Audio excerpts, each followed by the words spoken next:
అందరికీ నమస్కారం. కూటమి ప్రభుత్వం ఆదేశాలు, గౌరవ ముఖ్యమంత్రి నారా చంద్రబాబు నాయుడు గారు,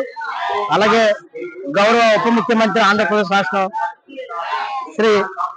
పవన్ కళ్యాణ్ గారు ఆదేశాల మేరకు కన్నికా పరమేశ్వర అమ్మవారి ఆత్మార్పణ దినోత్సవం సందర్భంగా ఈరోజు గాజువాక నియోజకవర్గం ఆర్యవైశ్య సంఘ సభ్యుల ఆధ్వర్యంలో కన్యకా పరమేశ్వర అమ్మవారికి 1,00,000 పుష్పార్చన కార్యక్రమాన్ని జరపడం, అదేవిధంగా ఈ యొక్క కార్యక్రమంలో గాజువాక గౌరవ శాసనసభ్యులు, తెలుగుదేశం పార్టీ రాష్ట్ర అధ్యక్షులు శ్రీ పల్లా శ్రీనివాసరావు గారు, అలాగే కమిటీ సభ్యులు అందరూ పాల్గొనడం, అలాగే గాజువాక నియోజకవర్గంలో ఉన్నటువంటి ఆర్యవైశ్య సంఘ కుటుంబ సభ్యులందరూ కూడా అమ్మవారి యొక్క పూజలో పాల్గొనడం, అమ్మవారి దీవెనలు గాజువాక నియోజకవర్గం విశాఖ జిల్లా ప్రజలందరికీ ఉండాలని, రాబోయే రోజుల్లో అందరూ కూడా సుఖ సంతోషాలతో ఆర్థికంగా అష్టైశ్వర్యాలతో వర్ధిల్లాలని చెప్పేసి మనస్ఫూర్తిగా తెలియజేసుకుంటూ, అలాగే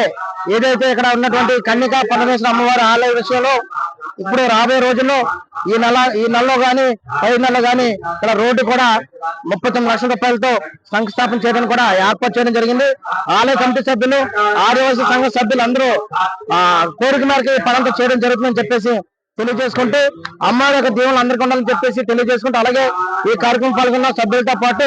మీడియా మిత్రులు కూడా మనస్ఫూర్తిగా ధన్యవాదాలు తెలియజేస్తూ సెలవు తీసుకున్నాం. Thank you.